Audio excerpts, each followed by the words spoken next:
Song and Tarek, right? Okay. Welcome to additional moments around Asia. All to Oh, understood. social media.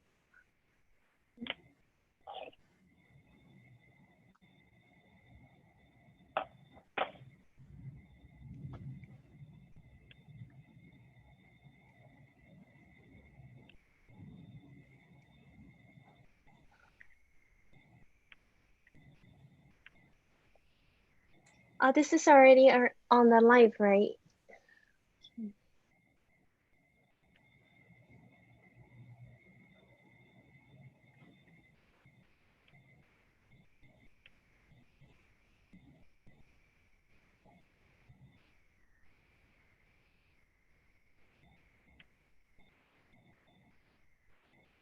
Okay, I set up the YouTube. Yes, yes. Okay.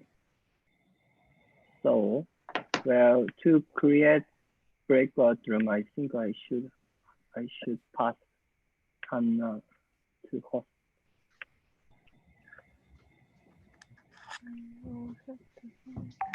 Oh, okay. I see the breakout rooms now. Oh, okay. Okay. Good.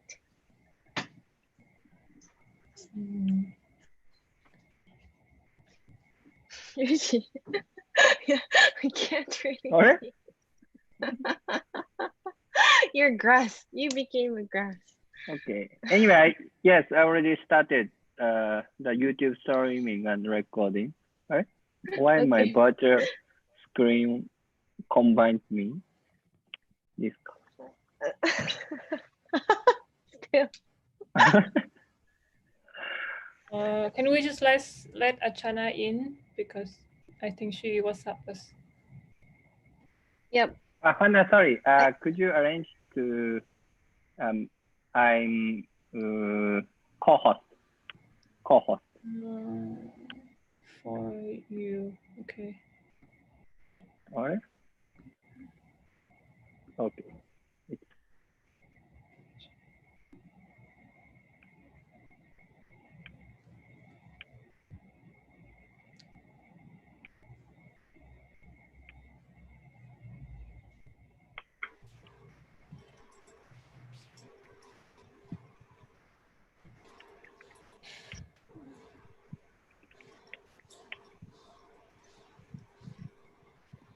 Oh, YouTube.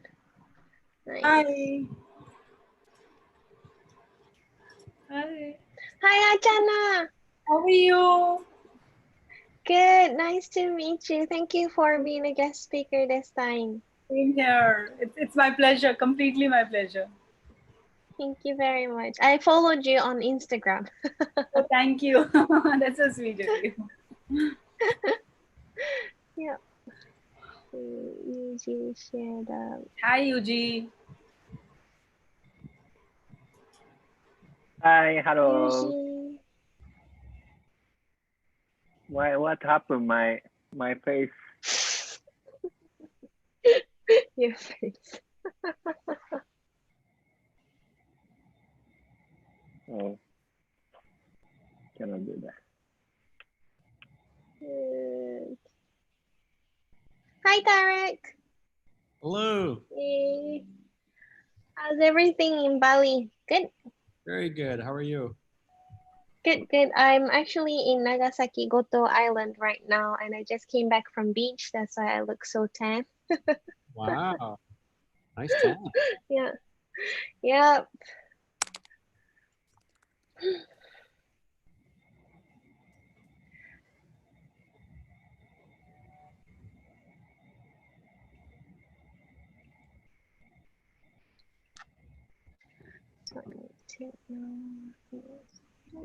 Oh.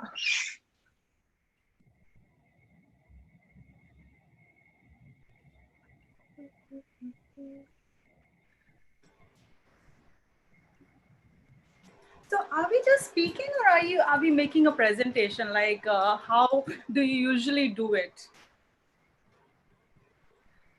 So this is the second time. So the first time we just first we kind of each guest speaker will present it for 10 minutes, and then later we will spread in we will separate it into each guest speaker's breakout room, and the participants can choose which guest speaker's room they want to go.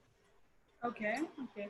No, what I meant was like when you said the presentation, is it like a proper PowerPoint presentation, or is it just like, you know, you're just talking to an audience? If you have PowerPoint, of course you can show it and then do it, but it doesn't have to be very official. It could be a bit more casual. I do have, but it's okay. Like I can present with it or without it. Okay. Yeah. Well, maybe you can show your Instagram's account at the same time and then explain, or I don't know. No, I don't know, because the topic that I want to talk about, it's there, but it's not really there. Like I haven't kind of used the Instagram so much. It's more about, you know, how we could go into the regenerative travel a step ahead of sustainable travel. So it's like a new topic. So that's why not much on my Instagram. Yeah. Okay. Okay. Hi, Lon. Nice to meet you. Hi, Akina. Hi, everyone. Nice to meet you all. Hi guys. Yay.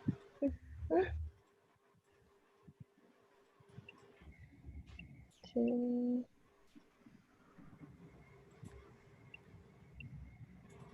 Hannah, Yes. are you the host today, or Yuji? You added me as the host, so I can help with the breakout rooms later. Okay. Or what do you think if we, just in case today we don't have as many participants joining us last time, I think we can also do Q&A without the breakout rooms. So Okay. it really depends on the number of participants. Okay.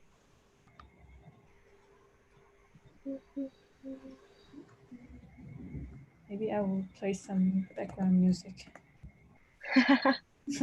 Waiting. On Facebook, it says 11 people are going. People responded going.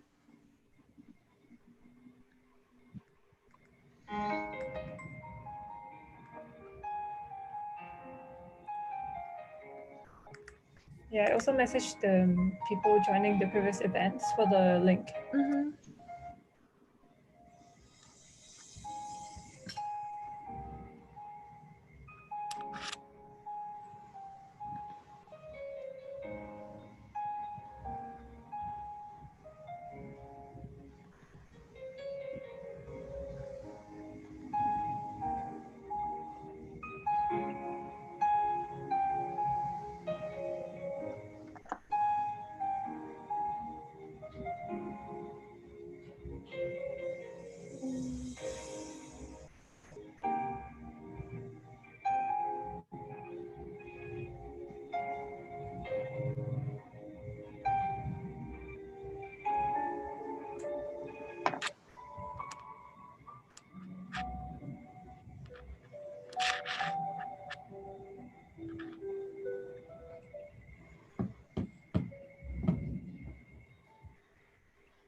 It's 5 now.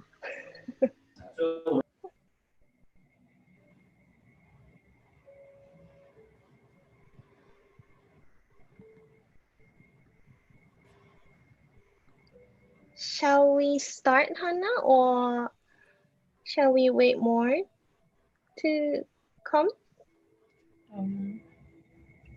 I don't know. Do you want to wait maybe 3 minutes or 4 minutes more? 3 minutes. Yeah. Okay.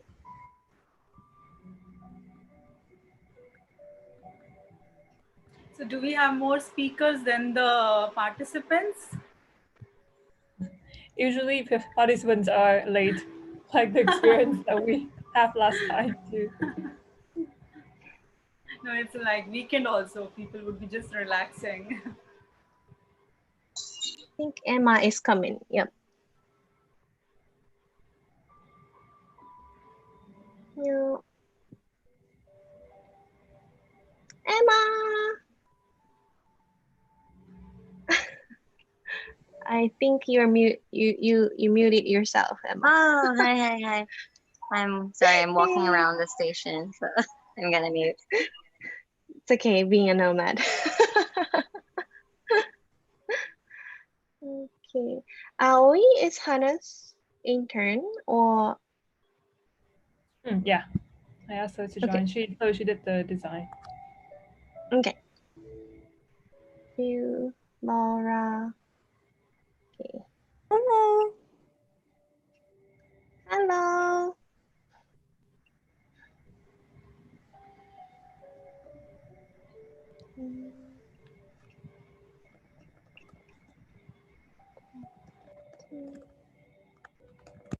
Hello. Hello, Tiff. Hi. How are you? Good to see you again. Nice.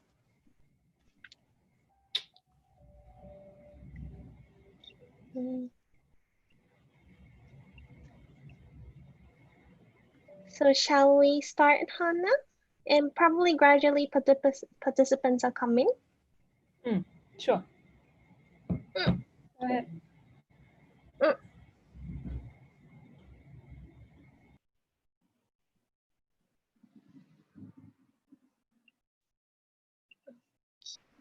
All right.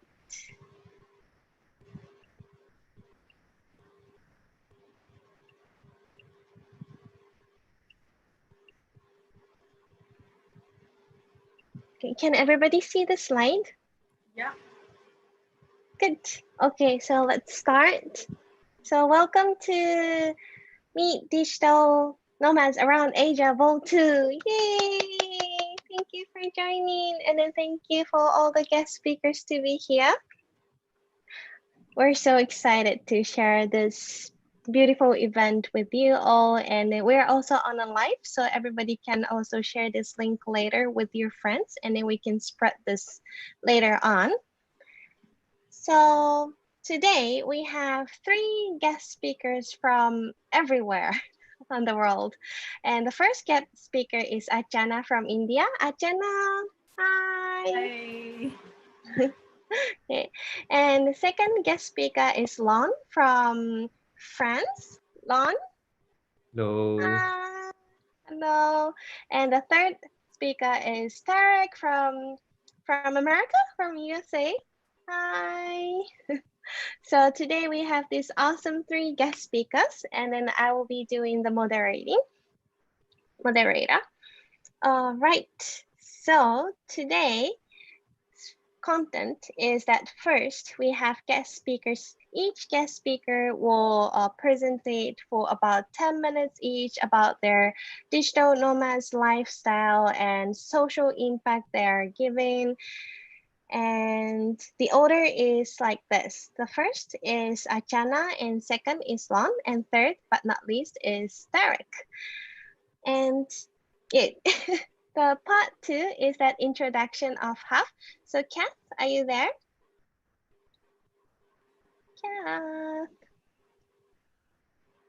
Kath, maybe not here yet. Yes, yes. So Kath will be in charge of introducing HafH for about 5 minutes. And the last part is that interactive part, so that depends on the participants' number. We might break into each guest speaker's room, but probably with the members, maybe we can have open Q&A session so we all can interact each other. And so notes about the event, please turn on your video so that we can see your face. And second is that please change your name into English so that we can call your name. And third, please think of questions and decide which guest speaker you would like to talk to so that we can assign you to the right breakout room, or if it's open Q&A session, you can think about any questions and you can ask speakers directly today. And the reason I am holding this event is to get to know what digital nomads lifestyle is, because usually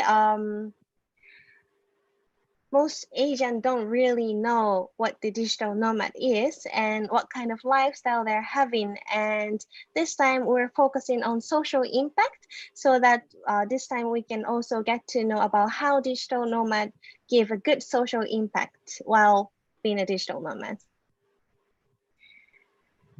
And I would like to introduce myself. I think most of you already know me. I'm Archana, and I worked at a company in Japan for 8 years. And then after that, I left that company and I traveled around the world for free as an interpreter. And then after that, I decided to work as a freelancer, so that I went to Bali. That's how I met Tarek there. Tarek.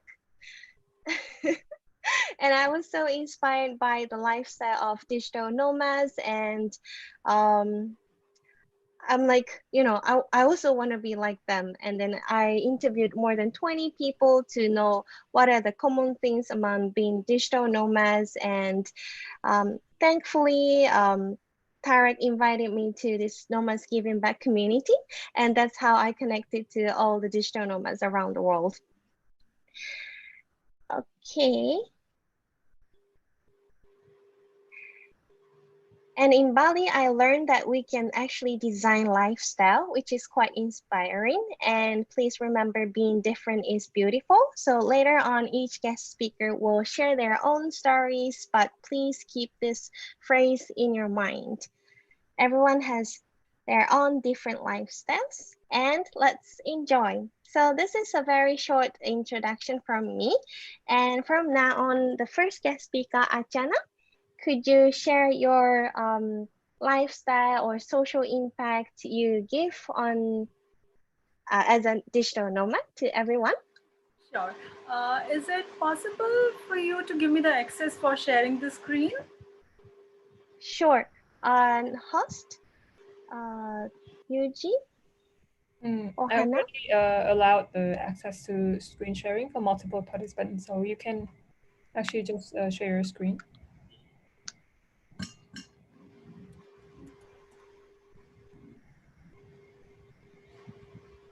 No, I think Hannah only host can arrange to do that.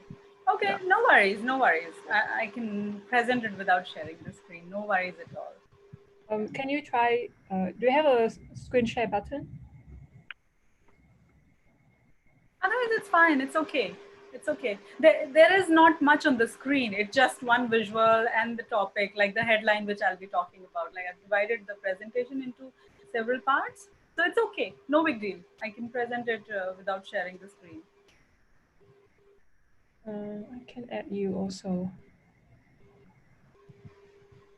Co-host.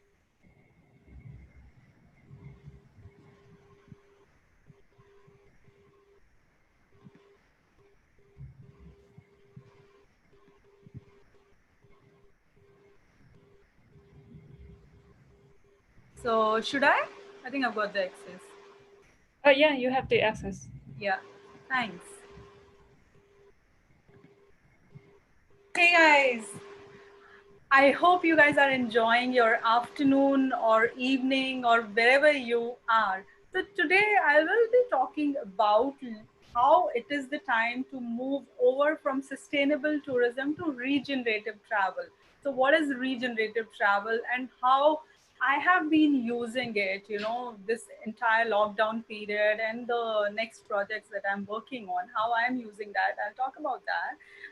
But first things first, let's start about my introduction. Hi, I'm Archana Singh. I run a blog and a website called Travel See Right, and I call myself a tourist. Yes, I'm a tourist like all of you. The good thing is I get paid to travel, to inspire people to visit different places. So I usually share the untold stories from offbeat places and telling the people about the places that they would usually miss about, which could be about culture, adventure, anything to do with it. Until February this year, everything was brilliant, like there was absolutely no dearth of projects, and all the countries were inviting, and tourism was growing like crazy. It was really doing wonderful.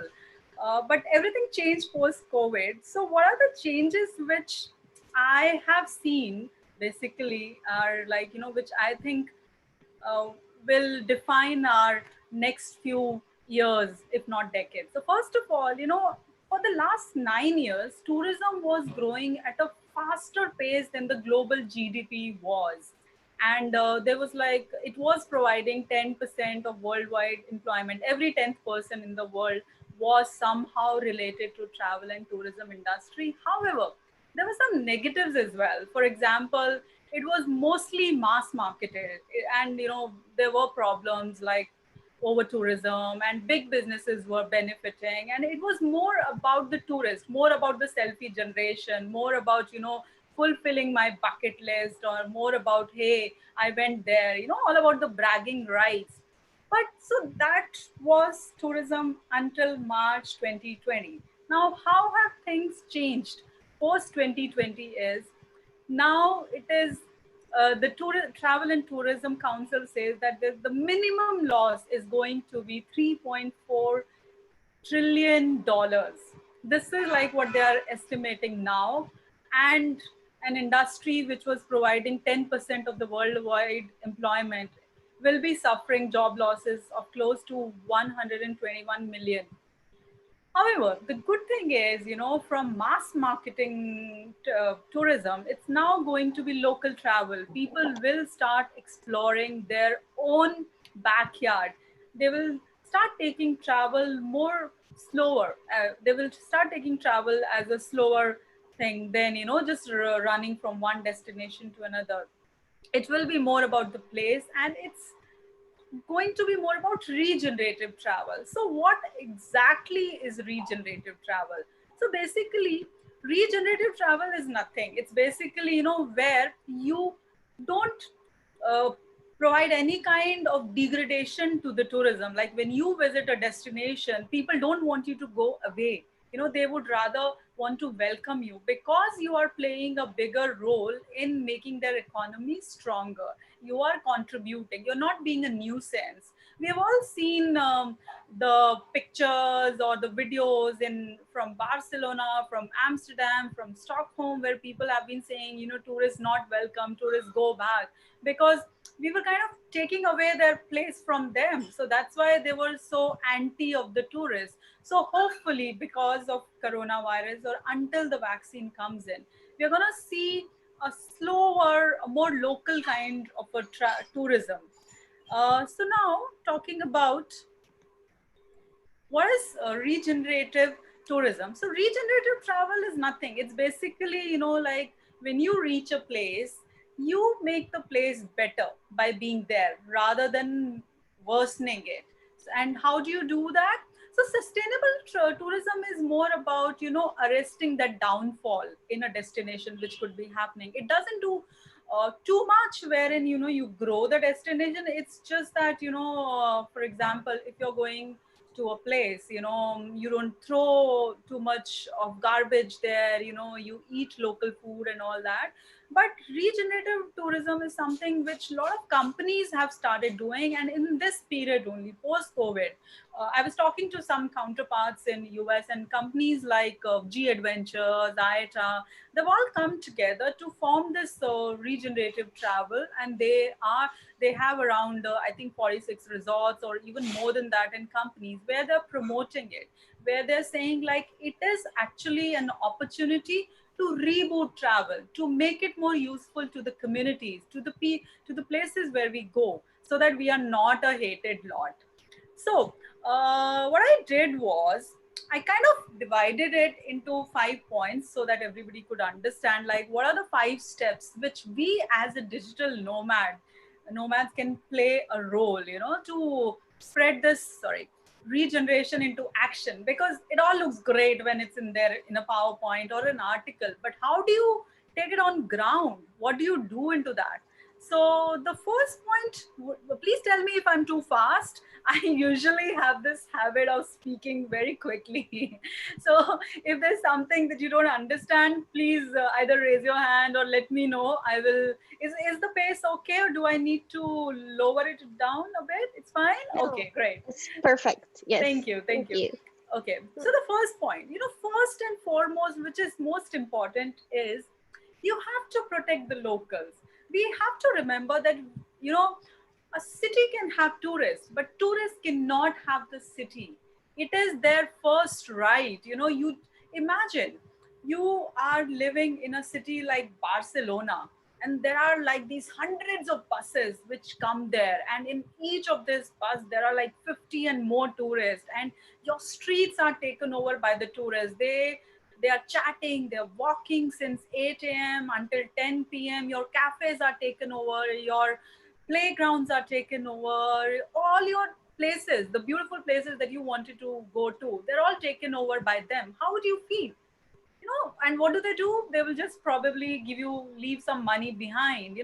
Fine, it will give you an economy boost to your city, but it's taking the lifestyle away from the place.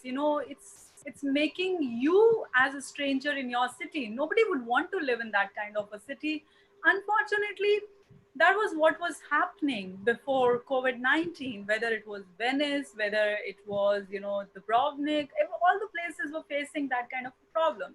So, as digital nomads and all the companies that we might be running it, our first and foremost objective is to protect the locals. We have to make sure that whatever we are promoting, whatever we are doing, it has to keep the locals in mind. And some countries are doing wonderfully. For example, Bhutan, there it's not about numbers, it's not about how many tourists we are getting year on year. Rather, they have put a cap on the number of tourists. Every year they only welcome around 140,000 tourists from around the world. And when you go there as a tourist, you have to pay a fee. You can only go through recommended tour operator. The fee is around 200 to $250 per day. But in that fee, what is included? Your accommodation is included, your travel is included, your travel guide is included, your experiences are included, everything is included.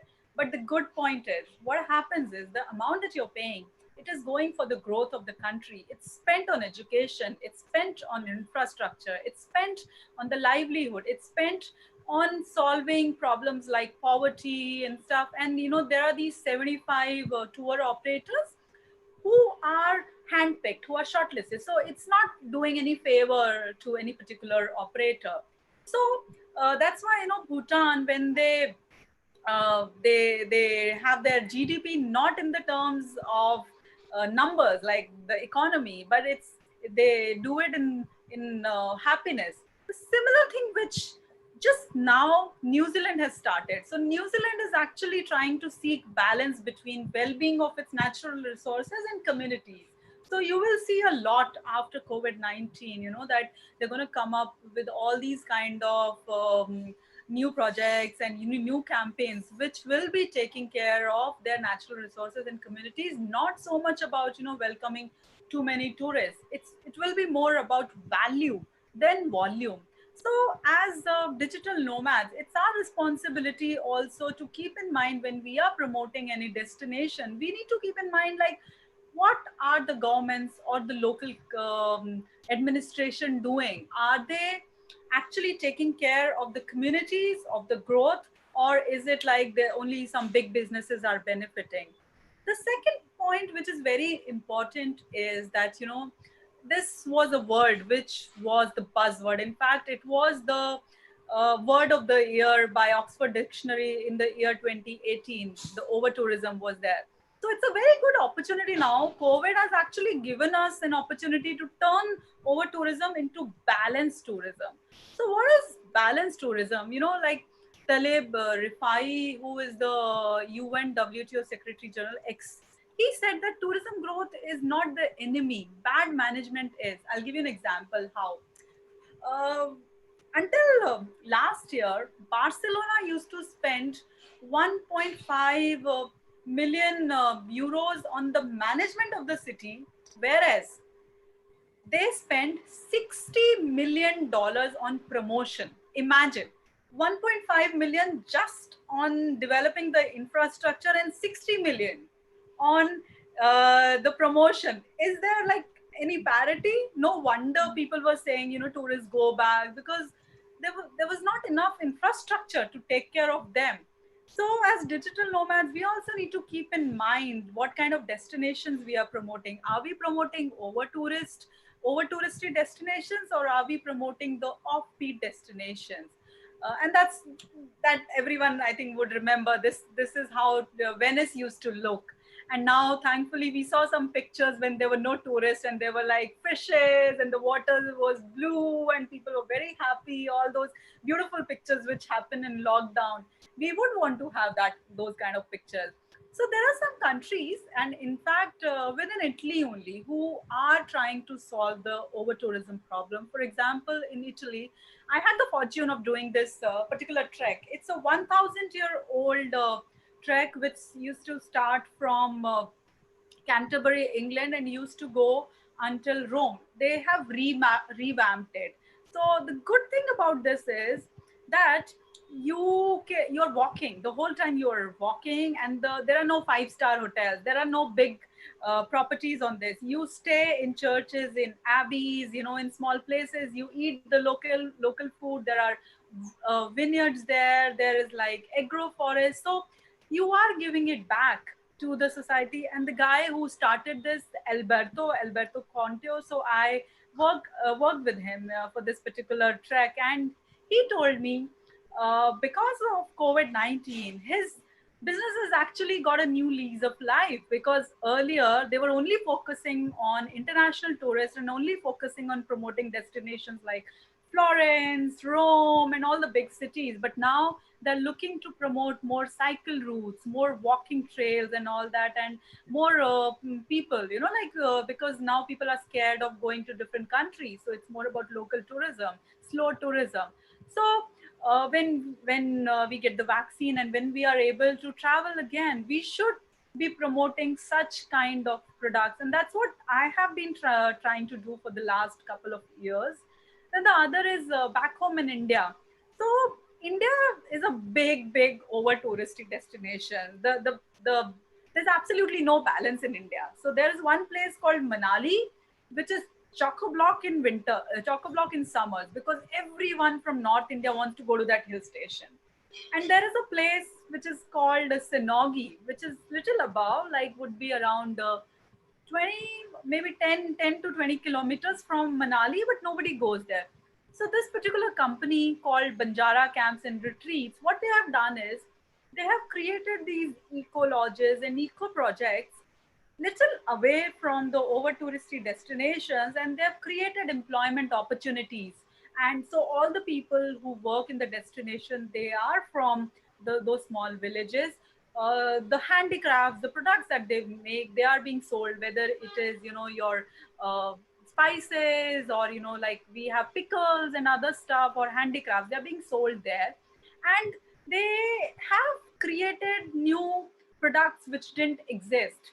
So I think when you come to India or anybody else, we should try and promote these kind of companies more than those big five-star properties or big hotels which do nothing. They only pocket the benefits.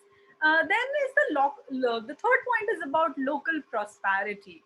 See, if you're not giving it back to the society, if you're not giving it back to the locals, then you are doing tourism wrong. That is not how it should be. For example, I was talking about this company, this regenerative travel, which has started. So this is where I got to know about this particular thing. Playa Viva is a small resort in Mexico. So when they were scouting for location, they came around this place, and this place has beautiful beaches. It had an estuary of birds and stuff like that. So instead of kind of creating a property which was close to the locals, and which was something where only the resort was benefiting, they did something opposite. What they did was they made village the gateway to this particular place, and it became a part of the village, it became a part of the ecosystem rather than creating its own ecosystem. And what they do is now is they're balancing the environmental and community awareness for tourism. The money which they earn, they're put in like 2% fee, which goes for the development of the schools, for the locals and stuff like that. So they're like, this is a tree house. How beautiful is this place? Like, I would love to stay here. This is like so cool, you know, just that experience of waking up there. It's so amazing. And at the end of the day, you also know that, you know, the money that you're spending, it is fulfilling dreams of someone else. So I think locals' prosperity is very important thing. Then the other destination, I'm sure Akina and Hannah and even Tiff would know about it. Lao. Lao is a very small place, you know. Not many people, especially in India, would know about that place. But the good thing about that place, which really touched my heart, was it is still safe from capitalism, I would say. In the UNESCO World Heritage Town, there were no big coffee shops, there were no big shops, like there were no Starbucks, there was no big retail chains. Rather, it was all night market, was all about local products. And for example, these products which you see, the souvenir items, which I loved it, these were made from the bombs which were dropped on the country. So when you go there as a digital nomad, you should promote the local products which help in growing the economy of that region. Now, coming to that, like, how can you elevate the visitor experiences? You know, when a tourist or when a traveler visits a different country, he wants to experience the local culture of that place. You know, he wants to experience the language, the food, the culture.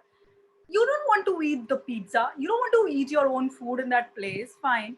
So that's why when I talk about elevate the visitor experiences, is it means that, you know, we have to tell them, you know, that experiences should be more about upscaling. It should be more about rescaling. It should be experiences which can be recycled, reused. You know, it is if it cannot be recycled, then you are doing harm. Then, you know, by say creating a lot of plastic, a lot of garbage, it's not the right thing that you should do.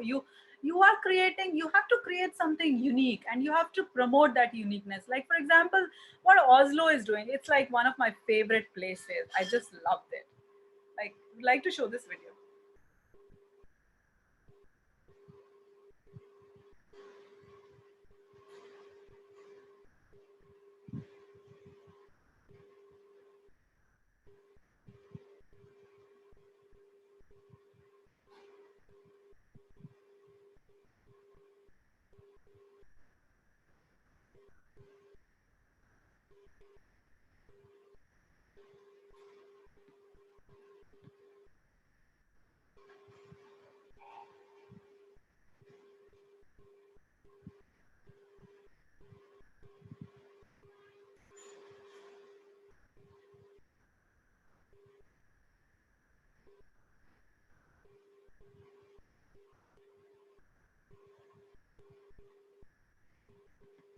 Yeah. So as you would see, what I meant by when I showed you this video was, you know, how some countries, they are promoting the green thing or the sustainability part, you know, whereby talking about the uniqueness, like Oslo, Norway, Sweden, Finland, these countries are way ahead when it comes to regenerative travel or sustainability. So whether it is about recycling or, you know, reselling the food, everything, they are way ahead. So that's why I personally is very much influenced by these countries, and I try and share the stories and the ideas which can be used in our own countries, because, you know, it can inspire a lot of people. Then last, oh, sorry, the last point, you know, we as digital nomads, you know, we don't realize that we have a big power in our hand. We can mobilize the tourists. Today we are like 10, 15 or 20 people who are there, you know. So whatever stories we share, we're going to share it with other people, and those people will share it others. So it's like involving, sharing, interacting, engaging, and thus bringing the change, you know. So, for example, last year when I went to Sweden, so I trekked between an area called Dalarna.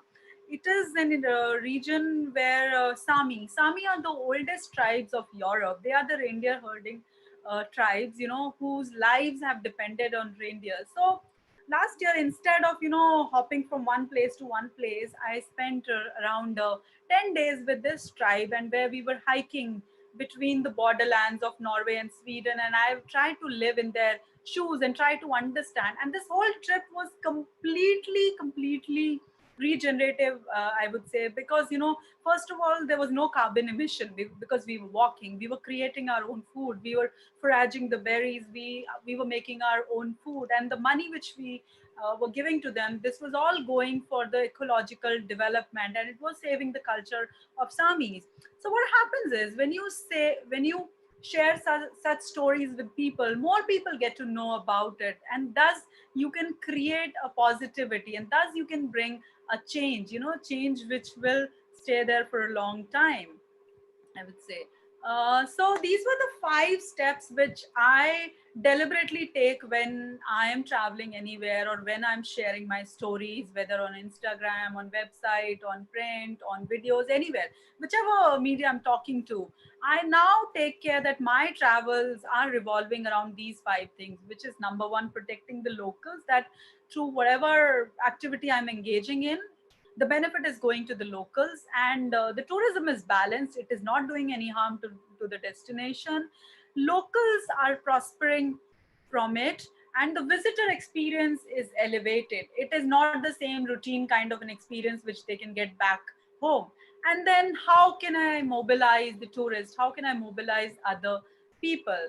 So yeah, so that is from my side. Thank you very much, Archana. Thank you. I hope I didn't take much time, or did I? No, I really liked how the ecotourism is growing up now, because of coronavirus. It used to be mass tourism, but now we more focus on how we try not to produce CO2 and give our money directly back to the local. And I really love your story. Thank you very much for Thanks a lot. sharing with us. Pleasure. My pleasure. And yes, and thank you. And part three, definitely some of us will ask more questions to you later. But now let's move on to guest speaker Lon from France. Hi everyone, super nice to see you all. So before I start, I'm just wondering where you're all calling from. So if it's possible, can you type in the chat the city where you're calling from? I'm just super curious. So me, I'm calling from Angers in France. I'm not sure if you've ever heard about it. So we have from Bali, Sydney, Japan, Yangon, Tokyo. Okay. Okay, so we have, okay, I have two friends from Europe. So good morning to you. Didn't have my coffee yet, so yeah, I'm still waking up as I'm speaking. Okay, cool. So we have Europe and Asia. And also, can you answer the following question? I'm wondering as well. Are you all digital nomads? Can you type in yes, no? Or maybe. Okay, yes. Sort of. So no, maybe, thumbs up. Yes, clap, and a lot of stars. Part-time digital nomad. Okay, cool. So I'm asking this because I'm not really a digital nomad by choice. It's just the nature of my work makes that everything is kind of online, and COVID kind of made me a digital nomad as well. So yeah, basically to introduce a bit my background. So my name is Dinh Long. It's a Vietnamese name, which means Temple of the Dragon, but I was born and raised in Paris, France. And right now I'm supposed to be living in Bangkok, Thailand, but I went back to Paris for summer and I'm stuck here, basically.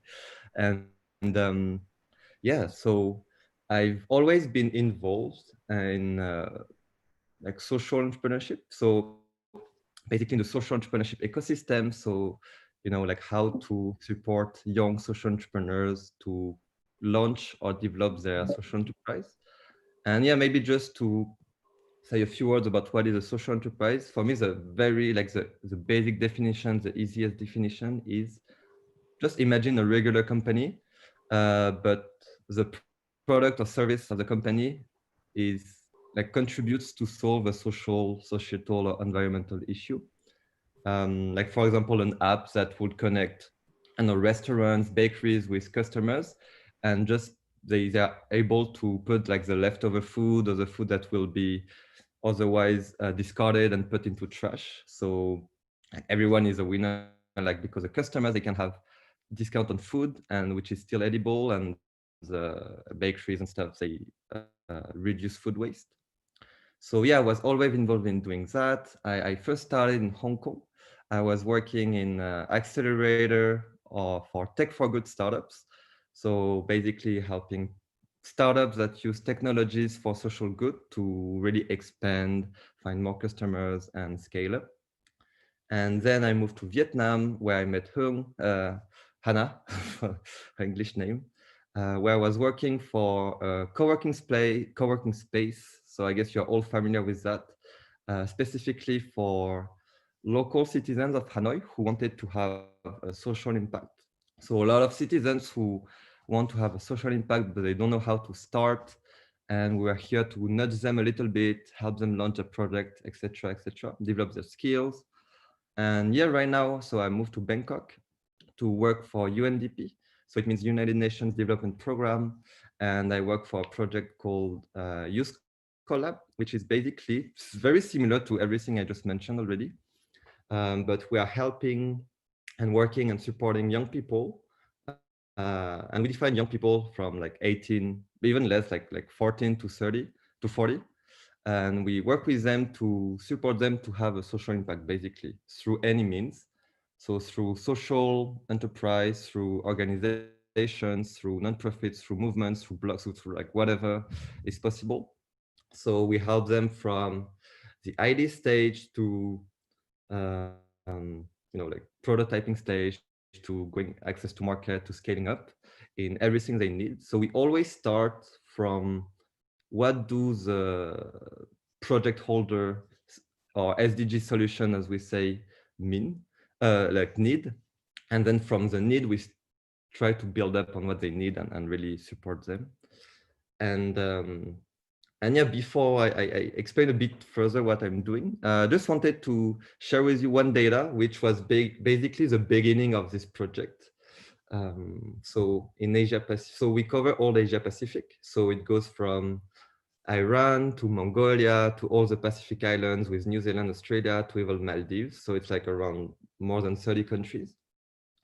And so that's why most of what we are doing, since we are based in Bangkok, is quite online, or we are always going into the country to do like the local trainings. And there is one data, which is there are 700 million youth in Asia Pacific from 15 to 24. And most of them, they are unemployed. Most of them are underemployed, so they are employed, but they don't have a job which either match their qualification or match a decent living standard. And many of them who are also in the age of going at school or training, they are not what we call not in school, not in education or training or employment. So many young people, a big bunch of the 700 million, like struggle. And you also struggle as a youth per se, because you go to school and you struggle to find a job after university, after school, because you don't have the skills that are asked by the employers. There is a big skills mismatch between what the youth want and what the companies want, what the youth are learning. So it's from this background that the Youth Collab project was started. And yeah, basically we saw social entrepreneurship as a way to support young people to create their own jobs and also create jobs for their communities. So as a way to fight unemployment and underemployment, as well as having a social impact, environmental impact at the same time. So yeah, we have many different programs. One of them is directly targeted to entrepreneurs. So really supporting them at each phase of the entrepreneurial journey, from creating the company to launching a first product to scaling it up. And then another project that I wanted to mention is actually on my t-shirt, it's super random, but it's called the Movers Program, which is, so we thought about it for a few months and we launched it in January. So it was supposed to be an offline program where basically we have a regional community of volunteers who take action, basically taking action for having a social impact or environmental impact by organizing workshops with their friends, with their family, with their colleagues, with the university fellows. And all the workshops are about, okay, what does it mean to have social impact? What can I do? What is gender equality? What is climate change? What is water, hygiene and sanitation? What is social entrepreneurship? So it's for all the young people who wanted to start taking action, but they didn't know how to start. And we just wanted to nudge them and provide them with all the tools so that they just don't need to think too much and they just follow the steps, until they feel empowered, until they feel connected with their own power of action to move on. And yeah, we launched like just before COVID, so we had time to do like not a lot of stuff offline. And then we reinvented ourselves to basically provide the same platform, but to allow volunteers from Asia Pacific to still, take action for. So there's one term I want to share for. So I'm not sure if you all heard about SDGs. It's Sustainable Development Goals. So it's 17 goals that were revealed by the UN in 2015. So 17 goals around sustainable development. So everything to, protect the planet, increase the living standards and improve the living standards of people, as well as ensuring prosperity of the nations. So we are always, speaking about SDGs in the UN. And so during COVID times, so many small businesses were really affected. So we were trying to help support them as well. And we also wanted to still provide a platform for young people to still continue volunteering and taking action, but from their own homes. So online. So we switch everything online. And yeah, basically now the model is we have a lot of different, like toolkits, like standardized workshops about the SDGs, about like everything I just mentioned, about leadership, about soft skills, where young volunteers can attend. And then after attending one workshop, it's like a training of trainer model. So, you level up each time and they can decide to, okay, I just attended this workshop, it's super useful and I want to bring it and organize it with my friends, with my community, with my organization, etc., etc. And so we've been doing this since COVID, basically. And yeah, it works super well for us. The real intention was really, as you level up, as you organize events, we want young people to develop their confidence, to develop their skills, and not necessarily very big skills, but skills such as you have to introduce yourself. To be able to introduce yourself, you have to be able to organize an event, brand it, invite people, handle the logistics, invite speakers, promote yourself on LinkedIn after. You have to be able to manage a group, do public speaking. So all of these tiny things that, you cannot develop it overnight. You can just develop it by practicing. And we hope that through regular practice, they can develop this, and as well as raising awareness about gender equality, climate change. They also gain confidence and also develop what we call employability skills. So they can brag about it on the curriculum. They can be more confident in an interview. So we always try to link everything with employment in the end. And yeah, it works super well. Like we try to be in as many countries in Asia Pacific as possible. So yeah, it's super cool. And yeah, for sure, if anyone wants to be involved, it's like super open. So like, feel free to reach out to me. And yeah, today I just wanted to share with you. It's not really related to what I'm doing, but I was thinking, what can I what can I share which could be useful? And since we are talking about social impact and digital nomads, so for me, digital nomads are like you all have like a lot of different skills, and I've seen. So let me just share with you this platform, not this one. So it's called Online Volunteering. It's a platform that was launched by United Nations Volunteers, which is basically the UN agency promoting volunteerism. And they launched this online volunteering platform actually a long time ago, like a lot of years ago, but it started to boom during COVID times. And I think it's one easy way for you guys to, I mean, for everyone to still, I mean, to continue helping organizations, NGOs from your house and without taking any risk. And yeah, on this platform, it's basically connecting a lot of organizations, UN agencies with online volunteers with specific stuff on like, marketing, video editing, research, like there is really everything. So yeah, just wanted to share with you that. And also related to social impact, I wanted to share a bit on in my lifestyle, sort of, since it's also one of the topic. So yeah, I always, every time we travel to some country, I always travel personally, to try personally to connect with the local, change maker ecosystem, local social entrepreneurship ecosystem. So like in Hanoi, I was with this, co-working space for social entrepreneurs, and in Paris, I'm working as well in a co-working space for social entrepreneurs. And I think for me, it's the key, go into a place and yeah, just connecting with cool people who are doing good stuff for the planet, and just try to see what they need, how you can support.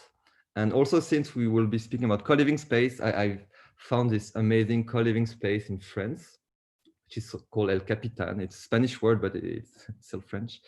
And it's, it's like in the middle of the nature. And they basically chose this place because this region is dead. I mean, there's no young people, nothing much happens, there's no jobs. And they wanted to put a co-living space there to re-dynamize, to re-give a momentum to this territory. And there is a lot of people who are coming, and it's all like sort of digital, I mean, I don't know, like nomads who are working on cool projects who come there.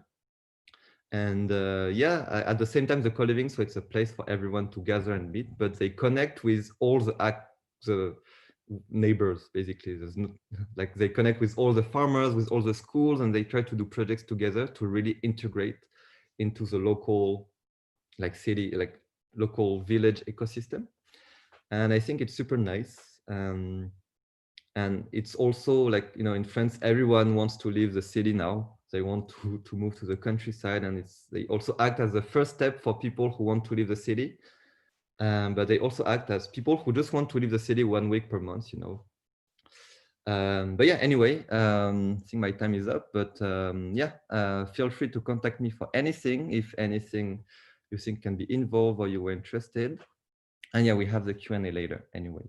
Thank you so much. Thank you very much, Lon. Thank you. That's very interesting to listen to your work, how you are helping a social business and in social entrepreneurship in a many ways. And also, I also listened to another story who's living in New York as a journalist, and then she was saying that if company doesn't take consideration SDGs into their business, then no customers would be willing to choose that companies anymore. And that trend is coming, and I believe that trend is coming and is spreading all over the world as well. So hopefully a lot of companies start be more aware of thinking about social impact and what we can do to our own societies.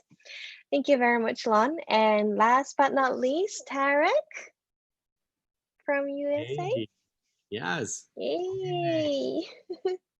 Thanks for having me today. This is super exciting. I Yes. really, really enjoyed the talks by Long and Archana. I love what you're doing. I'd love to connect with you more another time and get to know each other better. and there's a lot of similar values, obviously, that we're trying to contribute to the world. So thank you for all the good work that you're doing. And Archana, thank you for having me today, alongside with Hannah and Amit. The three of you, I feel very lucky, have joined Nomad Team back as ambassadors. And I'll get into a little bit more about what that means and what we're about. And I see that two of my teammates are on as well, Tiff and Mina. Thanks for joining us today. Tiff was a previous featured speaker. Yeah, let's get to it. So Archana, just on a time check, I know you were aiming for a Q&A breakout rooms after the discussions. What's the latest? Yeah. But I guess every guest speaker has a very attractive talk, so that please do not cut your story. Please share your own, whole story, and then later on we have 5 minutes introduction, and then later maybe we're not gonna have breakout room, but we have open Q&A session, and then try to finish around 6:15-ish, 20-ish. All right. So I'll try to, yeah. I'll do my best to keep it short. I know that I have a poor record at that, but I'll try. All right. Well, let me talk for a few minutes and then I'll share the screen. So a little bit about me. My name is Tariq, and funny enough, I learned just a couple of years ago that one of the meanings of my name is Nomad. So I found it hilarious when I discovered that after I became a nomad about 5 or 6 years ago. My old life, I was pretty different, at least on the outside. I was a classic New York City corporate guy with short hair, clean shaven, pale, suit and tie, running around from skyscraper to skyscraper, trying to indirectly help rich guys get richer. But actually, no, I'm being a little hard on myself. I was involved in corporate wellness. So it was all about wellness for the rich guys. So, after a while, I realized that lifestyle and that purpose or their lack of wasn't there for me.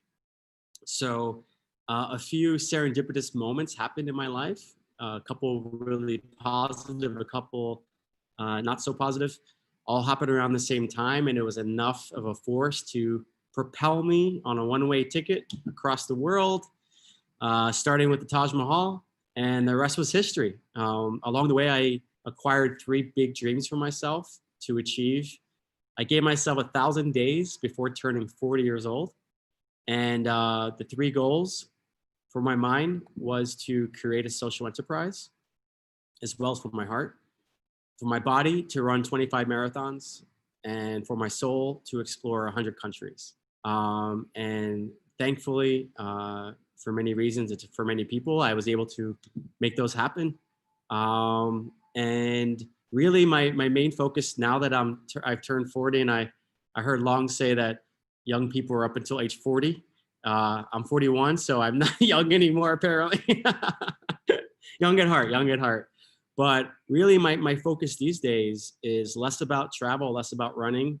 The running is because I'm lazy, the travel because I'm focused more on other things, like really looking within and trying to make sure that the idea of creating a social enterprise comes true, because we're still in process.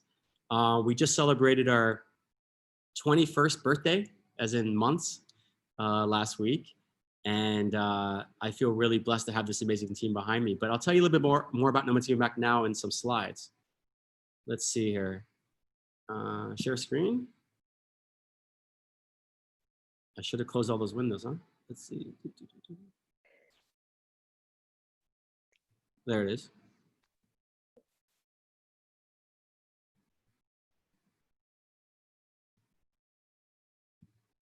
I don't know what you see. Do you see anything?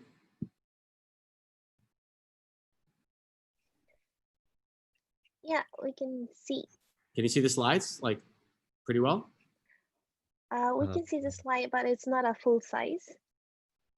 Okay. 5% of your screen. We're seeing your presenter slide. Okay.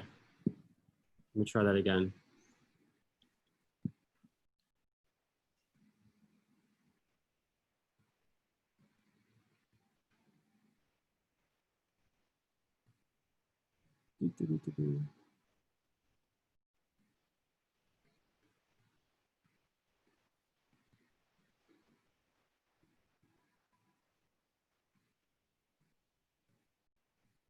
I don't know where it went.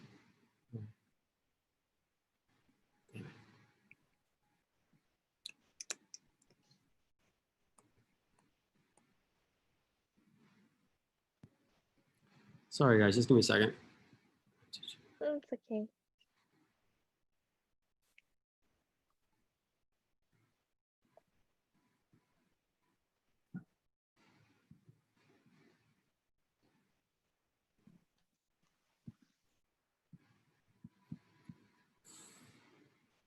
I just liked how Tarek changed being an employee for a rich man to a digital nomad and then giving a good social impact around the world.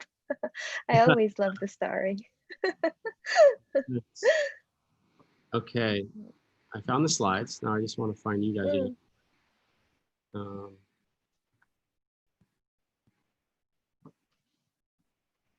Where'd you guys go? Come back. There you are. Okay, share screen. Yes. How about now? Yay. Yes. Okay, I take it back. I am old. I don't know this technology you guys are trying to teach me. I just learned Slack. I just learned TikTok. You guys are way ahead of me. All right, here we go. So in the next 2 minutes, I'm going to speed through this. Okay.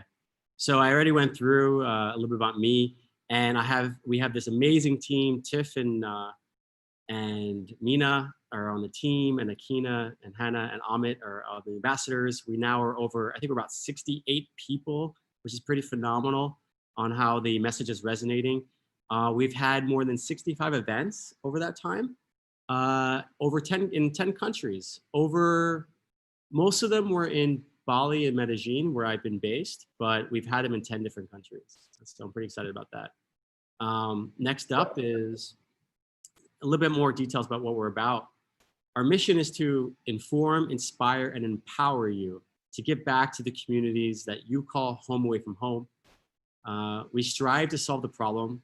I want to connect with locals, and I want to give back to the communities, but I just don't know how. That's the challenge I experienced as I was traveling around the world and gravitating towards these nomad hubs. Everybody feels like they do want more of this, but it's just not organized enough.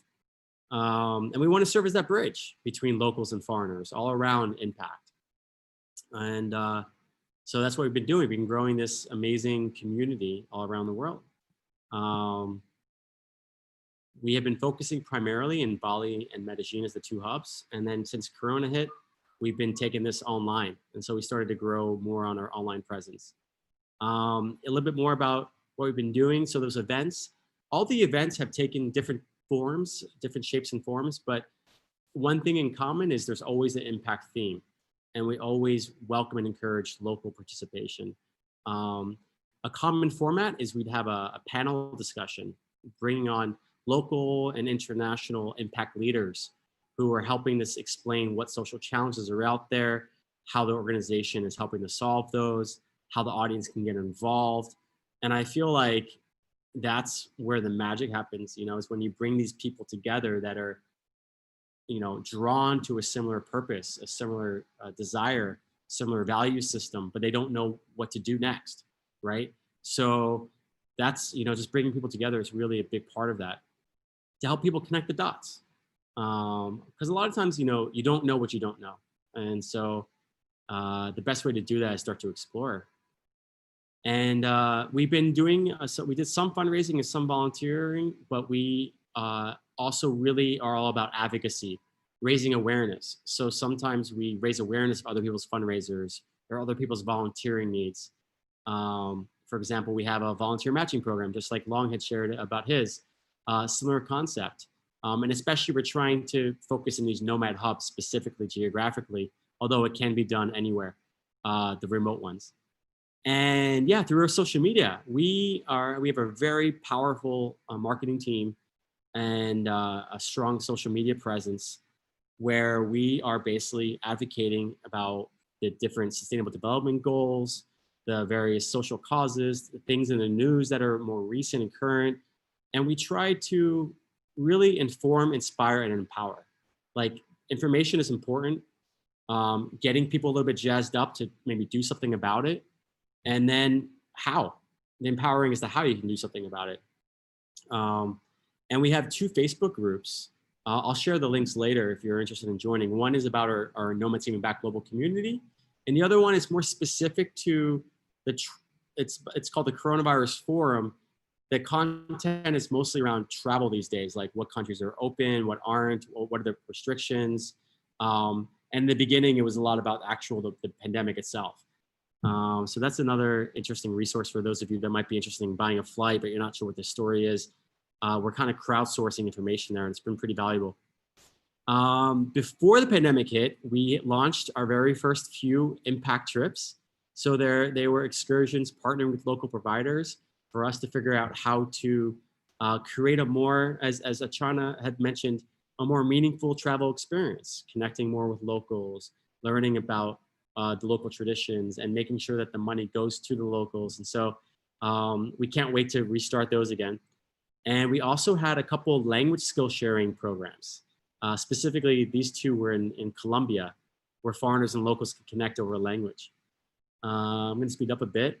We Long had brought up before about the SDGs, the United Nations goals.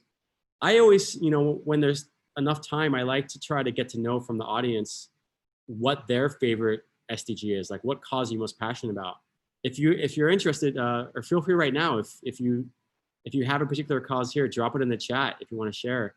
And if you're not sure, or even if you are sure, why not check out this link? It's called the purposetestgeniusu.com. It's a short quiz that it's kind of like, Myers-Briggs checking your horoscope. It asks you a bunch of questions and it determines what they think your favorite SDG is. And it's a great way to sort of, if you're thinking about volunteering and giving back in some way, using your voice, it's a great way to sort of narrow the field, because the last thing we want is for any one of us to feel like we want to make a difference, but we don't know where to start. So this is a kind of a cool way to see where you might want to start. If you want to get involved, here are a few simple ways. Again, we just want to make it easier for people. We have, like I said, a really interesting and informative social media campaign. And I often tell my team, I learn more from our social media feed than I do from CNN. And we have a newsletter that we send out, and we have a list of our partners and various events on our website. A couple Facebook groups, I'll send you the links later. And we have this amazing team, this amazing community of volunteers and ambassadors. And it's really cool because we're really bonding on a shared value system. And these days, how do you build community when we're all kind of stuck where we are? I'm pretty inspired by my team on how well they're doing. Like, for example, tomorrow, we're kicking off our team wellness week. So we have 10 days of wellness activities because we have so many team members that have a subject matter expertise, and we're just gonna help each other become stronger and more personal development and wellness perspective. So yeah, and then we had this volunteer matching program I mentioned. So I'm gonna drop the links in the chat. This one I did get ahead prepared for that. And this is a little closing slide. If you want to stay in touch, I sent all that information in there. With that, I think I kept it to 12 minutes, which is not bad for me. And I'm happy to answer any questions either now or later. If you guys want to send me a message or hop on a call, I'd be happy to. So thanks for your time. Okay, thank you very much, Derek. Yeah, I still remember when you introduced that SDG type questions. I still clearly remember that I chose SDG four for me, which is education. And I remember other people also have a very different results. So because SDG has 17 goals in total, and it doesn't have to be just only one, but we can also combine them and to make one project. So I still remember that link that you shared with me. Yeah. Thank you very much. So let's move on to part two. Kat, can you introduce HafH for 5 minutes? And since we have members, all members here today, probably we don't have to separate breakout room, right, Hannah? Yeah, I think people can ask questions directly here. Some more people can listen to other questions too. Okay, so let's go on to the part two first. Kath, could you introduce HafH's service? Okay. Hi everyone. I'm Kath from HafH. Let me share the screen with you guys.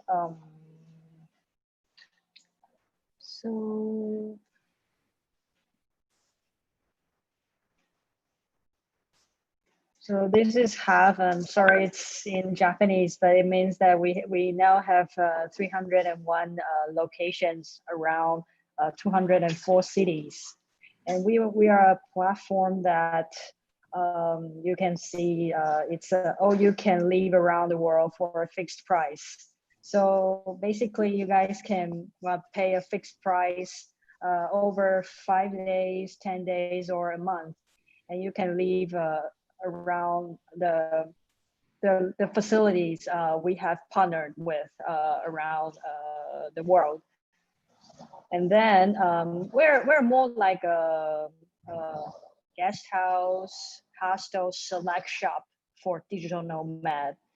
So for all digital nomads, I think you guys suffered when you finally find a place you really like, and then you stay for 3 months, and then you know that, oh, it's about time to find another good one. And because you're gonna stay at one place for quite a long time, so it's often quite risky if the place is not good enough, or you have problem get into the community. So HafH here is helping digital nomad to select right facility.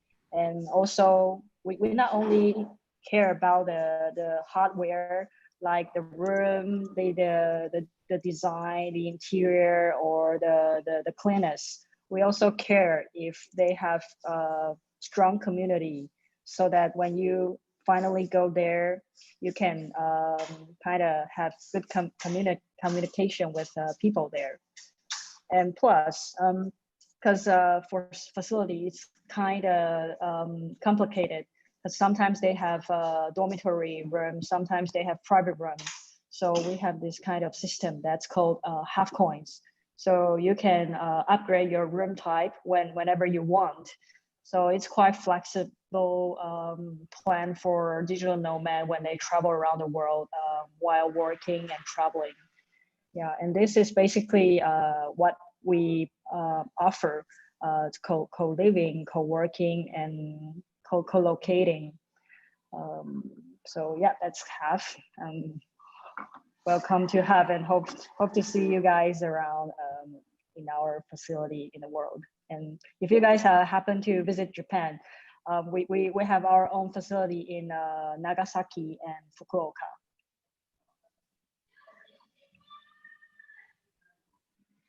Thank you. I think that's my introduction. Yeah, thank you. Thank you. And can you stop sharing the screen so that we can see everyone?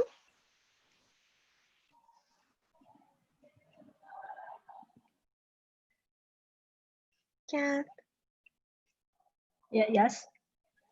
Can you stop sharing the screen so that we can go back to the... Oh yeah, sorry. Okay. Yeah. No, thank you. Sorry. Okay, so that, yeah, no, that's HafH service. And actually, I'm currently using HafH service and then stay in Nagasaki Prefecture in Japan and Goto Island, which is a very small island, but it's so comfy. I just came back from beach. I was actually running to this event because I was like, oh, I'm gonna be late, but that's why I look tan a bit. But it's really nice to work outside of Tokyo for me right now, and then I feel like being a digital nomad is very wonderful. So if you would like to get to know more about HafH, or you would like to take a look at it, or even want a registration, you can go through from this link, because this link has a special coupon only for you, for people who attended this event. So please feel free to click that link to look more detail. Okay, so last but not least, let's move on to part 3. So since we're running out of time, so we are not gonna separate into breakout room, but we would like to have this open Q&A session. So don't be so hesitate to ask any questions to any guest speakers. And maybe we can have this till 6:20, like 10 minutes, and we finish this event. So whoever has any questions, please feel free to ask. Hey, I had a question for Archana. I think you spoke a lot about choosing destinations as digital nomads and stuff like that. And I was curious to kind of hear your thoughts in terms of like the countries that are opening up for digital nomad visas and what that means for kind of like the regenerative tourism that you're talking about, and what we can do as nomads to, take advantage of these ideas, but also like still respect this kind of idea of making sure we don't, impact them too seriously with over tourism or over digital nomadism rather. Hi, thank you for your question, Tiff. Okay, see, I can tell you how I go about it. So usually I plan my travel around some conferences or events which I want to participate in. So there are some organizations or some companies, for example, ATTA. ATTA is one organization which I follow big time. They are into adventure travel and they are big time into sustainability. So it's an organization about where you can find anyone who's who from the adventure field. So whether it's the tourism board, the sellers, the buyers, anyone like the travel agents, and they're all majorly into these kind of tourism products. So wherever this, they usually have one international summit, which happens, like, for example, they've had these summits in Argentina. Like the last year's summit was in Sweden, before that it was in Italy, and before that it was in Salta, Argentina. So I usually tend to plan my travels around the key conferences that I want to attend. And those are usually, you get to know almost a year in advance before where there's conferences are happening. And then I do my background research. So for example, when I was going to Sweden, I kind of sought through the places where I wanted to work, or the kind of projects I wanted to do with. So for example, I reached out to Norway, I reached out to Finland, Estonia, and other places, which I thought, and even Netherlands and Switzerland also. Some of these countries which are doing some projects which are in line with what I am doing, and I started the conversations. And for example, there was something I was doing with Singapore this year. So then I realized in the periphery of Singapore, which are the countries which are doing some kind of sustainability projects, or so for example, Lao, I thought, is a place which is not very popular, and there's a scope of promoting it. So then I reached out. So I usually plan it that way. So I tend to have two kinds of destination. So one destination are the ones who are kind of leading the way, leading the path. They are a bit expensive. For example, all the Nordic countries, or even Japan for that matter, they're all expensive, right? So, but they are leading the chart. The kind of things that they are doing for environment, it is way, way ahead than we can even think of. So that's why I tend to, kind of divide my time into two kinds of projects which I do. So one is usually with the developed world where they're doing something, and I work with either the tourism boards or with the say some like for example, when I spoke about that via Frenchigena trek, so it was a player which is in the treks and tourism, and they are developing this alternate kind of tourism, so reaching out to them, and they are open to these kind of projects. Like in Portugal also, there's something that trying this new cycling trek which takes you around Portugal. So that is one way of doing it. And if you're specifically asking about which are the economic, was the question more about the economy part, or was it more about the kind of projects I tend to engage with? I'm sorry if I didn't get that correct. Yeah, no, it was kind of more around the countries that are really trying to attract digital nomads, like Barbados and the Maldives, that are creating digital nomad visas to try and get us in. How do we kind of go beyond that and see, like obviously they want us there. Definitely. See, Europe is one place that I would say they are really going big on this. Countries like Estonia has 1 year of visa, this what you can do. Then Bulgaria has one. Slovenia really promotes a lot of digital nomads. Croatia is opening up. Slovakia is slowly and slowly opening up. I've worked with Slovakia for the last like 3-4 years. I'm working with them. So if you go towards on the Central and the Eastern Europe side, their countries are really opening up. In Asia, we obviously have Southeast Asia, where almost all the countries, whether it is your Thailand or even Philippines, is now opening up to all these people. In fact, Philippines actually works out to be really well. Why? Because it is said, especially in the bloggers or content creators community, that if you want to gain audience, if you want to have good audience, you just go and stay in Philippines for 6 months. You get the audience and then you can move anywhere, because they really love seeing their content, and they're really loyal. So yeah, so I would say in terms of this, Eastern Europe and Central Europe definitely very, very focused, and South and Southeast Asia, and a part of South America also. Like Brazil is doing really well now. Chile, Peru, they are welcoming a lot of people. US is there, but I think still it is a little expensive as well to live in US. Your expense. Tariq would be probably a better person to answer that question. But in my opinion, whatever limited experience I have found Europe and Southeast Asia to be very, very open to digital nomads. Yeah.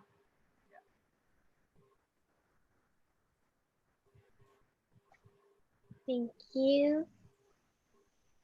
Thank you, Archana. Yeah. Some countries are very welcoming and friendly to digital nomads, but others probably may not have been yet. So it's very good to know which countries are welcoming digital nomads.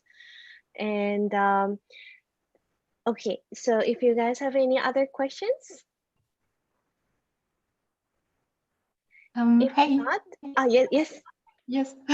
Hi, I'm Luisa from Berlin, and I would like to ask all of you guys actually, what do you think are good ways to build a bridge between Europe and Asia and to foster this exchange of ideas, surviving social impact and social entrepreneurship? What do you think are the best ways to create like a network that connects Europe and Asia?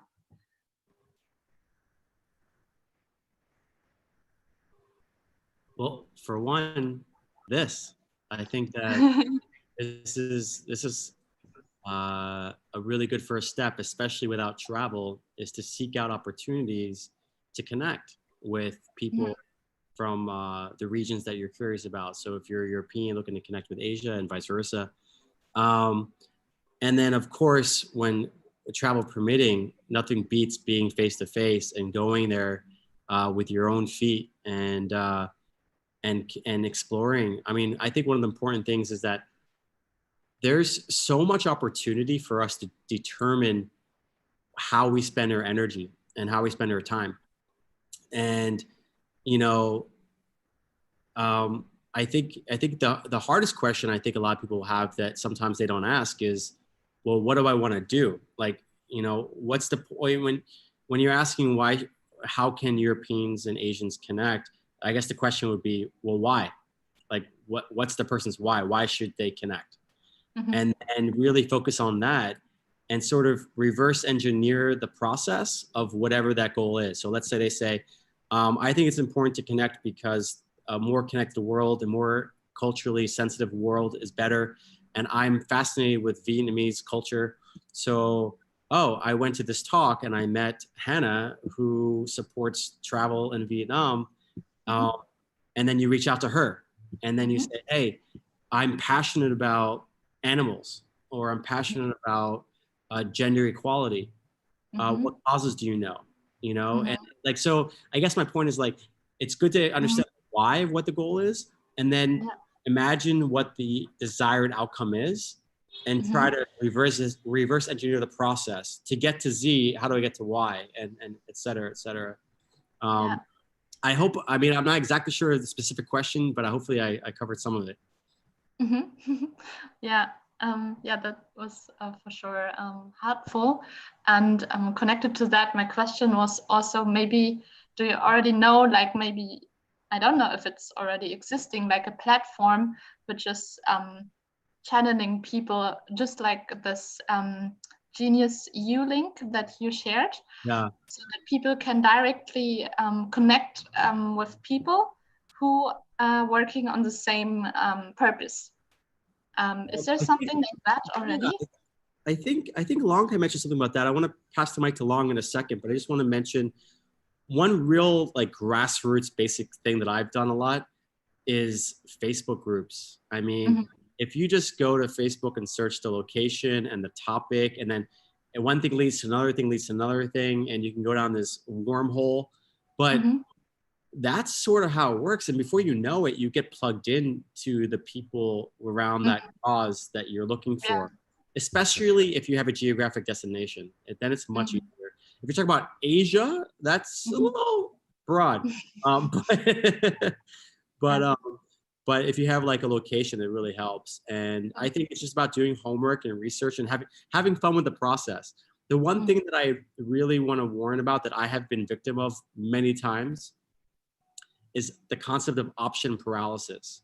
When there's too many options, you get paralyzed and you don't actually act on a choice. You know, you go to the supermarket and you want cereal and there's like 500 cereal choices and you walk out with 0 cereal because you walk down there and got all this anxiety. You're like, oh, healthy, not healthy taste. But sometimes you just have to like throw the dart at the dartboard and see what lands and then explore it. But I think, Long, you mentioned something about connecting people.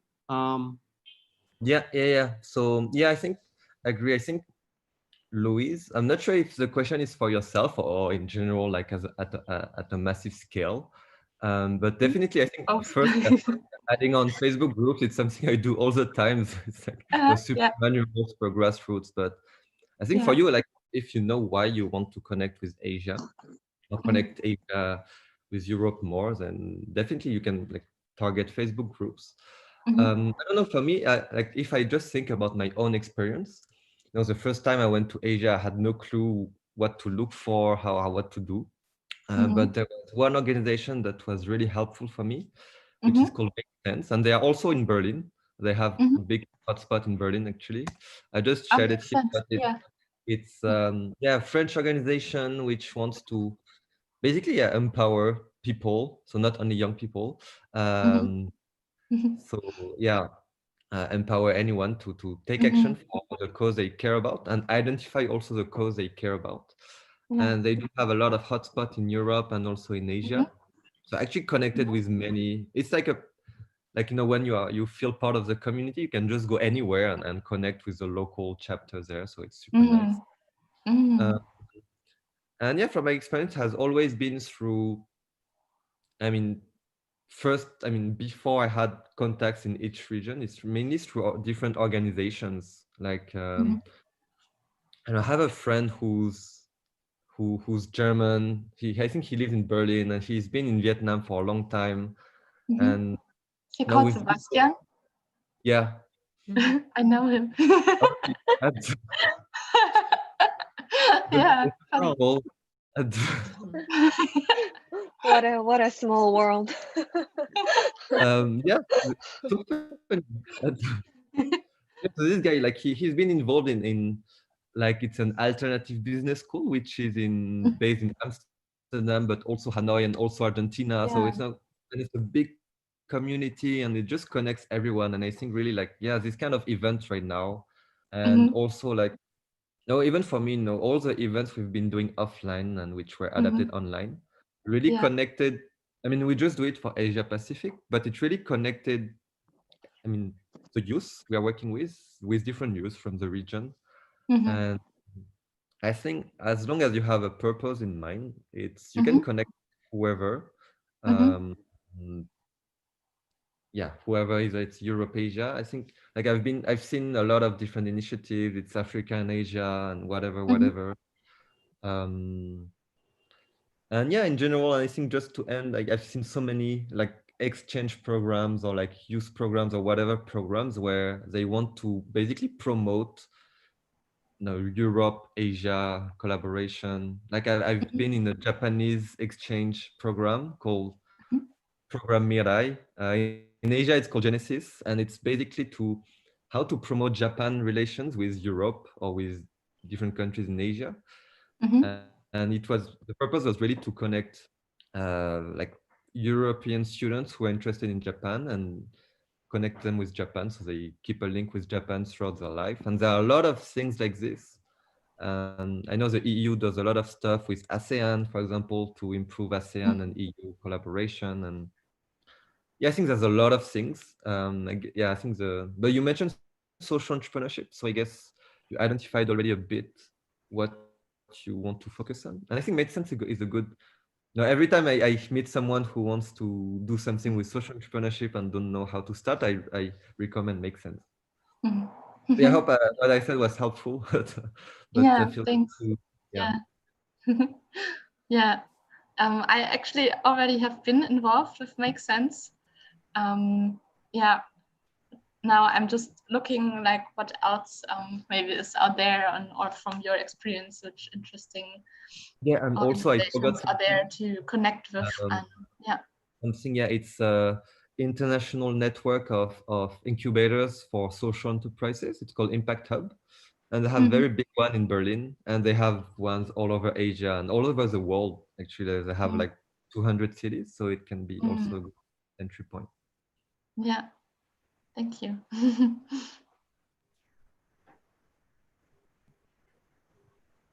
Thank you very much, Lon. Dio, who was here but just left, has a question to Lon. And he said he was wondering that the situation of global volunteer program going under COVID-19 in Japan, even though we have got a big disaster, for example, so much heavy rain made river flood happened a few months ago, and no volunteer could come to this area because of fear of the spread of COVID-19. So he would like to know how the other countries are dealing with this volunteer under this COVID-19 situation.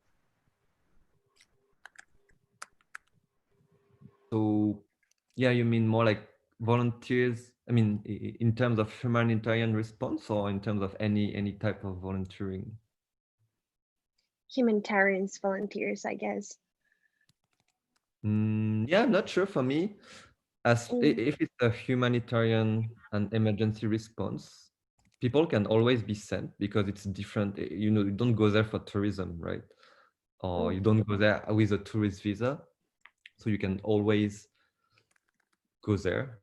I mean, I'm just saying I have no clue, but for me, yeah, it's like for an official purpose, so you can still go there as long as, of course, I will have to take care of all the safety measures and stuff like this.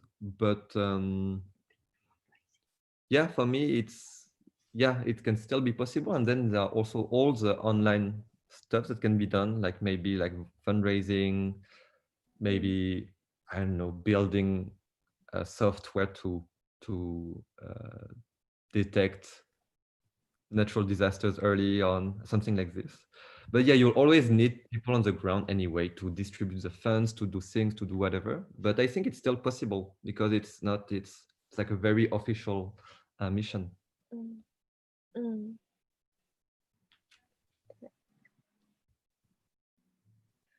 Thank you. And he also has one more question that he's curious about the co-living place that you co-working place, co-living place that you were mentioning in your talk, Lon. Oh, sorry. Yeah. Yeah. So the co-living, it's called, let me, I was typing so it's called El Capitan. So our website is only in French. So you all have to remember your French classes in high school. Yeah, but it's really a good place. It for somehow everyone who goes there is already doing something with social impact. So I think it's really, yes, the vibes, and it's really a place, yeah, that tries to reconnect with the local economic context and economic ecosystem, like in the place. So it's like very like in the middle of, there's nothing around, but they really try to work with schools, with farmers around. So really, so that it's not a co-living place which just develops by itself and don't connect with the neighbors, with the farmers, with everything. They really want to be there to, yeah, give a new life to the territory, basically. And all the neighbors are super happy to see young people and to see people coming around from Paris, from wherever. But yeah, it's a really cool place. I think it's a trend I mean, it's a very niche trend in France, but more and more people, they try to redynamize a lot of territories which are really not dying, but yeah, no one wants to stay there. No one wants to move there for jobs because there's no jobs. And they want to create jobs there in a sustainable manner, in an ethical manner, yeah. Thank you. And last but not least, Tarek, Leo wants to get a link of which SDGs type that we belong to after answering several questions. So could you share that link with us as well? Yeah, sure, absolutely. Thank you. Let me dig that up. You know me, it only take like 12 minutes to figure this out. No rush. So I think, does anybody have more questions? If not, maybe we can take group pictures. And Amit, can you share the Facebook group here in chat so that people who haven't joined the group can join? Okay.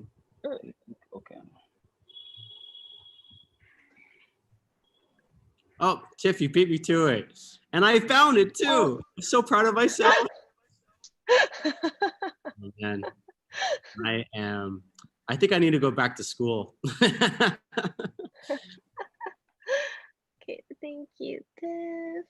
And LinkedIn, yeah, LinkedIn. So after this session, I think a lot of us realize that how important the LinkedIn is.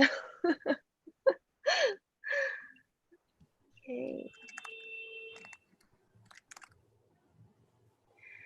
All right. So whoever hasn't joined the Facebook group, please join in. You are warmly welcome, and let's take a group picture. And we finish it. Okay. So Wait, how's Natalie my hair? How's my hair? Is it good? Okay, thank you, Natalie, for showing. Okay, so 1, 2, 3, cheese. Awesome. So I will upload this photo in the Facebook group so that people can tag yourself and then try. Let's keep in touch in the Facebook group, and whatever useful information comes up, we can definitely share those information with everyone. All right. Thank you again. Thank you very much, and hope to have a good day. Thanks, everybody. Yes, thanks for it. Thank you. See you around. Bye. Ciao. Ciao.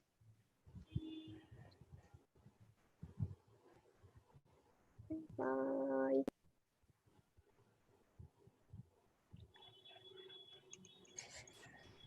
Some people just don't want to leave. I think Tarek is still struggling technique with the tech.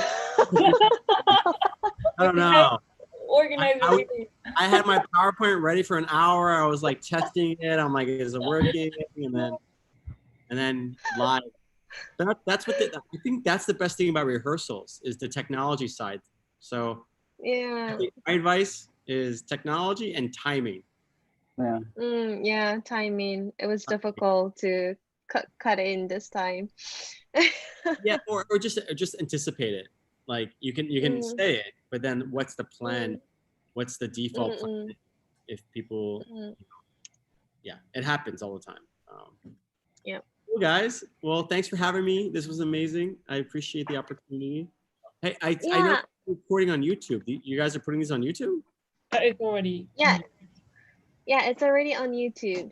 Wow. What's the YouTube channel? It's HafH's YouTube channel, so I will definitely share the link with you guys later. I mean, I think Yuji or Kath or Rio will be in charge of putting this video on YouTube, and then make sure that they will spread the link with us later soon. Cool. Yep. All right, guys. Don't worry about technical issues. Yeah. It's been live for 1 hour, so just make sure that you don't say anything. Oh, it's still live now? Yeah, it is. Yeah. So I shouldn't say any swear words.